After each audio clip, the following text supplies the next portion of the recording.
Assalamualaikum warahmatullahi wabarakatuh. Saya Titi Wasri, calon guru penggerak Angkatan 9 dari SD Negeri Pasir Jengkol 1, Kabupaten Karawang, Jawa Barat. Saya akan memaparkan kesimpulan dan refleksi pemikiran Ki Hajar Dewantara pada modul 1.1. Setelah mempelajari modul 1.1 Refleksi Filosofis Pendidikan Nasional Ki Hajar Dewantara, saya membuat kesimpulan sebagai berikut. Menurut Ki Hajar Dewantara, tujuan pendidikan adalah menuntun segala kodrat yang ada pada anak-anak agar mereka dapat mencapai keselamatan dan kebahagiaan yang setinggi-tingginya, baik sebagai manusia maupun sebagai anggota masyarakat.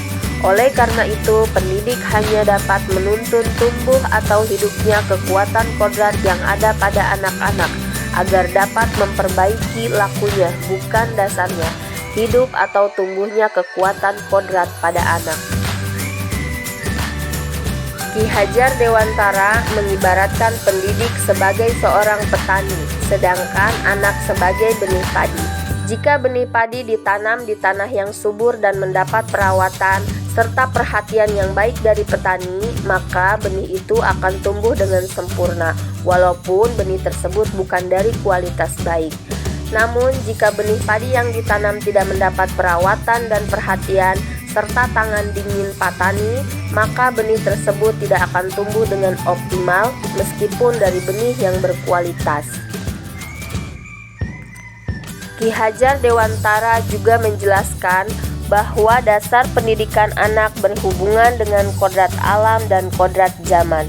Kodrat alam berkaitan dengan sifat dan bentuk lingkungan di mana anak berada, sedangkan kodrat zaman berkaitan dengan isi dan irama.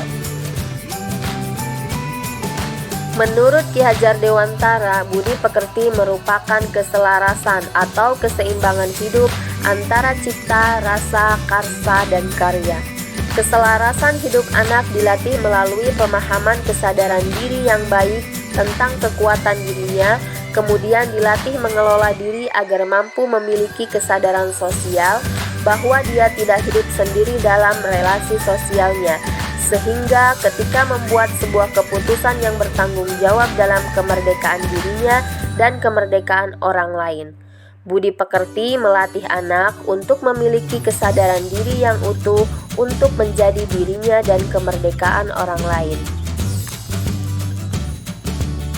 Dari kesimpulan tadi, saya dapat membuat refleksi sebagai berikut. Sebelum mempelajari modul 1.1, saya belum mengetahui bahwa seorang guru hanya menuntun anak untuk mencapai kodratnya. Saya justru melakukan pembelajaran yang menjadikan murid sebagai objek untuk mencapai tujuan pembelajaran sesuai dengan kehendak saya, sehingga pembelajaran menjadi berpusat pada guru atau teacher center. Kemudian, saya juga tidak memberikan layanan kepada murid yang sesuai dengan kebutuhannya. Padahal, mereka akan tumbuh dengan baik jika saya memberikan layanan yang disesuaikan dengan kebutuhan dan karakteristik belajarnya. Saya pun tidak mempertimbangkan keadaan alam dan keadaan zaman dalam pembelajaran di kelas, sehingga pembelajaran terasa pasif dan membosankan. Sebelum mempelajari modul 1.1, saya juga tidak menyertakan penanaman budi pekerti di dalam proses pembelajaran. Padahal, pendidikan itu bukanlah hanya mentransfer ilmu pengetahuan saja, akan tetapi juga menanamkan nilai-nilai moral dan sosial di dalam masyarakat. Setelah saya mempelajari modul 1.1, yang berubah dari pemikiran atau perilaku saya adalah saya menyadari bahwa untuk mencapai kodratnya, anak harus menjadi manusia yang merdeka lahir dan batin. Oleh karena itu, untuk mencapai kemerdekaannya dalam belajar, saya harus menerapkan pendidikan yang berpusat pada peserta didik atau student centered. Kemudian, saya juga memahami bahwa kita sebagai seorang pendidik harus mampu memahami dan memenuhi segala kebutuhan siswa. Hal tersebut sesuai dengan gagasan yang diusung oleh Ki Hajar Dewantara, yaitu konsep menghamba pada anak. Kita harus mementingkan kepentingan anak dari segalanya. Kemudian saya juga memahami bahwa kita harus menjadi guru yang mampu beradaptasi dengan lingkungan dan zaman, karena kita harus mendidik anak sesuai dengan zamannya. Yang terakhir, saya juga memahami bahwa pendidikan budi pekerti itu merupakan nilai-nilai moral yang harus ditanamkan, karena pendidikan tidak hanya mempersiapkan siswa untuk menguasai ilmu pengetahuan, tetapi juga untuk mengembangkan budi pekerti yang baik.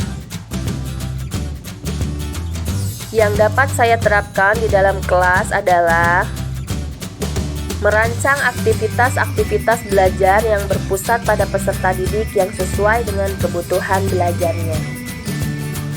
Memilih strategi pembelajaran kooperatif yang tepat agar pembelajaran tidak berfokus pada penyampaian materi saja, tetapi juga penanaman nilai-nilai budi pekerti. Menciptakan suasana belajar yang menyenangkan dan bahagia. Melakukan pembiasaan untuk menumbuhkan dan mengembangkan karakter yang baik. Demikian pemaparan saya mengenai kesimpulan dan refleksi pemikiran Ki Hajar Dewantara pada modul 1.1. Terima kasih. Salam guru penggerak. Wassalamualaikum warahmatullahi wabarakatuh.